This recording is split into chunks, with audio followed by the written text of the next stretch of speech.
that magnesium's good to relieve cramps and restless legs? Yes. Have you ever taken magnesium tablets for that? It's quite common now. Most people know that if they get cramps and restless legs, to grab some magnesium tablets.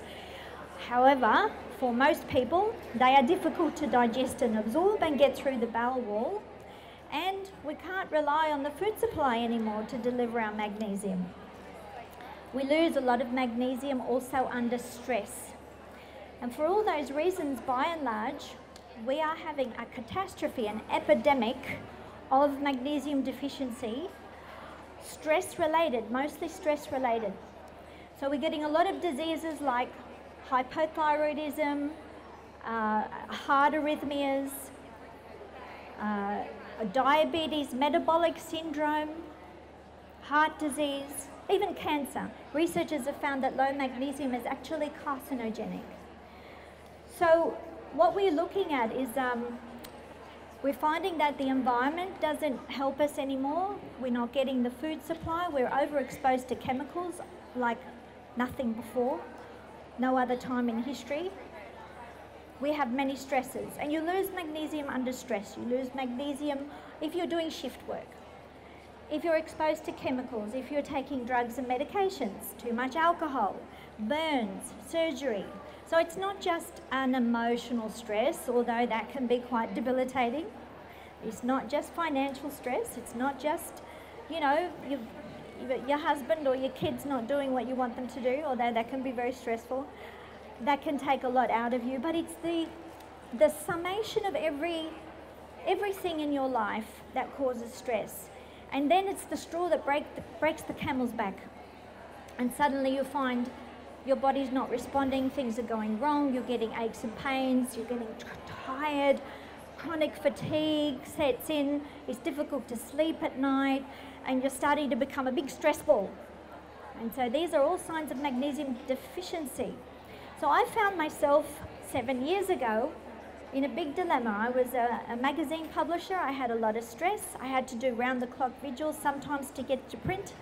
I extremely depleted my body in magnesium, and that caused heart arrhythmias. It caused a twitch in the left ventricle of my heart muscle, kind of like a cramp in the leg or a twitch in the eye, but it happened to be in the left ventricle of my heart, which caused me to get breathless, sometimes dizzy. It felt like the rhythm of the heart was all over the place. It was really scary. It's a bit like when you're got a car out of tune and you're idling at the traffic lights and it starts to go put, put, put, put, put, and any minute you think, oh my gosh, it's going to stop, it's going to conk out. And that's how my heart was feeling. It was really horrible. And the cardiologist said, well, he said, you've got no blockages in your arteries and your heart muscle is fine. It's just an electrical system glitch. And I looked at him and he said, yeah, there's no drugs or surgery that will deal with that because your blood pressure's too low. If we give you drugs, it could give you a heart attack. So he said, put up with it like everyone else. He said, you'd be amazed how many people have this problem. So I went away thinking about that and I started to research, because there's actually 100 years of magnesium research out there. There's nothing new under the sun. So I ordered in all the books, and I discovered that transdermal magnesium through the skin is the best way to get magnesium, far superior than tablets and powders. And I used it on myself and cured my heart arrhythmias. I also discovered that the left ventricle of the heart has more magnesium receptors than any other muscle in the body. Now, nature must do that for a reason, and that's because we need magnesium for the heart rhythm, and you need your heart to pump blood, and you need your heart to keep you alive. So it's going to get the preference in the magnesium receptors. If you're low, your heart must get first preference and then everything else. Well, even my heart wasn't getting enough, so that was critically low. Anyway, I solved the problem, and that's what led me into, with my husband, developing Elektra Magnesium, which is a range of magnesium products, all natural. And you can absorb it through the skin, rub it on, spray it on, or soak in it. And it's also very good to relieve stress. Now, I'm going to explain to you why magnesium is the most important mineral. So we're deficient in many things. Sometimes you can get a deficiency in selenium and zinc and Not so often calcium, despite what people think. It's usually the low magnesium, which means we're not using the calcium properly. So if you just start popping calcium tablets and your magnesium's too low, chances are you will get hypercalcemia, which is too much calcium. And then that settles in the soft tissue and joints and starts making you hard and crunchy. And if you pop vitamin D tablets, which are good for the immune system and the bones, and your magnesium is low, chances are you won't absorb much of that D because it needs magnesium to be processed. You can't metabolize D without enough magnesium.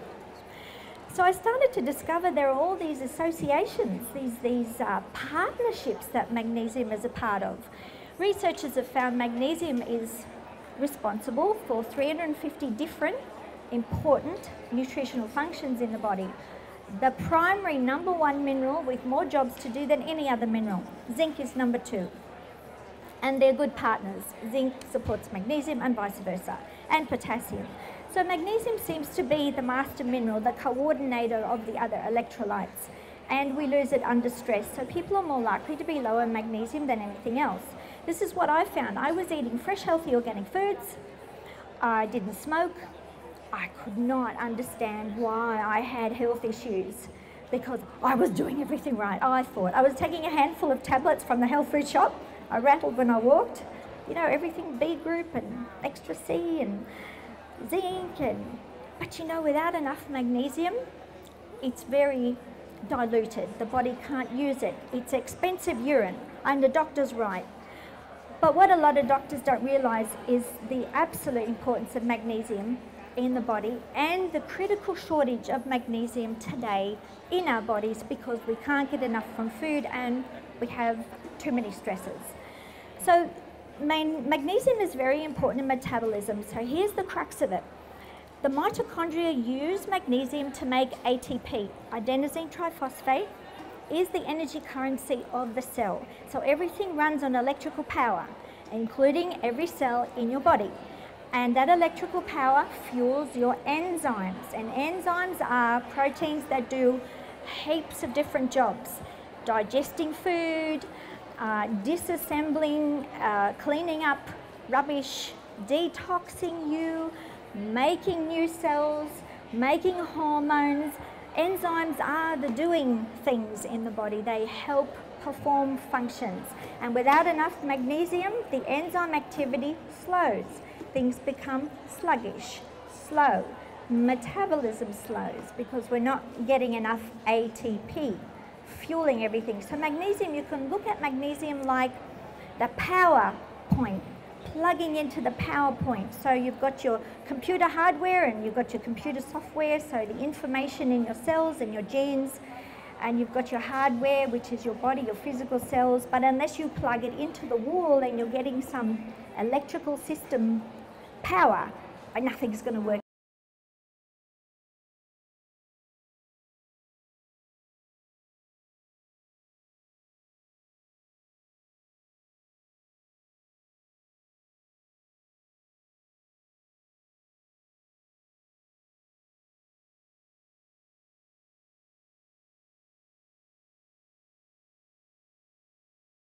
And this is partly because as you lose magnesium, because it's integral in the cell wall, lower and lower magnesium means the cell walls get leaky, and then the body starts to dehydrate. You lose the water.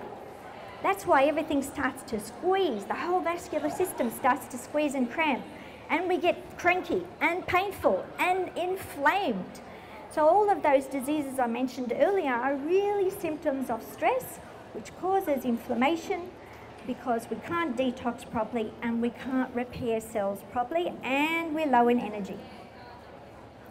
So what happens when magnesium gets lower and we lose the water and we become dehydrated? What also happens is that we become acidic, and we become acidic because our enzymes that detox us aren't working as well as they should. So we accumulate toxins from the environment, from metabolic waste, and they stay and they linger, and the tubes get blocked. All the tubes in our body start to get blocked and inflamed and acidic. And as pH levels drop, so who knows how important pH levels are to be slightly alkaline in the cell. We need to be 7.3, 7.5. An alkaline system supports the good microbiome in the gut. Everything flows more fluidly in the blood. The blood cells bounce off one another with that beautiful negative electrical charge. When they bounce off one another, they don't clump together. That's the opposite. When they bounce off one another, the blood flows fluidly. The blood pressure is normal. Everything flows. The cell can absorb the nutrients from the blood plasma and oxygen because it's got more surface area because it's not clumped together with other cells. So the other way is when we don't have enough magnesium, we move more towards low pH, acidity, and then things start to attract and clump together and we get clots and knots and blockages in the whole system of tubes. We have tubes which are the bloodstream, the lymphatic system, tubes of the digestive system, everything is tubes. If you get a microscope and you have a look down at the smallest levels, everything looks like a tube. So basically it becomes a plumbing problem and we can't detox properly. And that ages us prematurely because if you get too acidic, it's a bit like a compost heap. But you don't want to walk around like a compost heap while you're still alive. So you want to get that life force flowing with your slightly alkaline constitution. That means you've got to, eat your good, fresh, healthy organic foods and your greens. Magnesium is the center of the chlorophyll molecule in plant. That's why your greens are so good for you.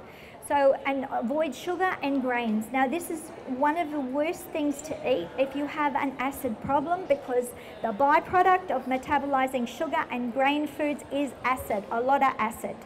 And acid dissolves us, dissolves the teeth, dissolves the bones. So what happens when the body gets to an acidic stage? There's not enough bicarb to use to buffer the acid, there's not enough magnesium, so it goes, let's get calcium out of the bones. And the bones start to leach the calcium and you get osteoporosis, brittle bones that break easily. And the calcium then settles in the soft tissue and joints. It can settle in the arterial lining and make the vessels harder so they don't stretch when the blood is pumping. And then you get little splits and you get calcium lesions, all caused by low magnesium. And your cholesterol is the rescue team, the little fat plugs trying to plug up the holes caused by the calcium lesions.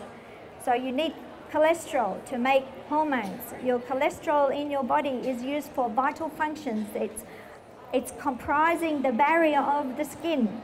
You need cholesterol for the nerve sheaths. The little cables around your nerves are made of cholesterol fat. Half your brain is made of cholesterol. So cholesterol, fats are good for you. Don't be afraid of fats. It's the sugar you should be aware of. Watch your labels. Look at everything when you shop.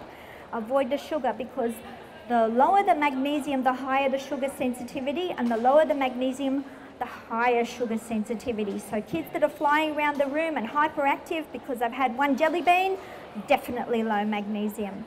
Difficult to sleep at night, as soon as you give them more magnesium, they start to calm down and relax. They can just absorb a little bit from the bath water when you put it in. You can rub a little bit on their back, calms them right down. And it's all natural, no chemicals, no drugs.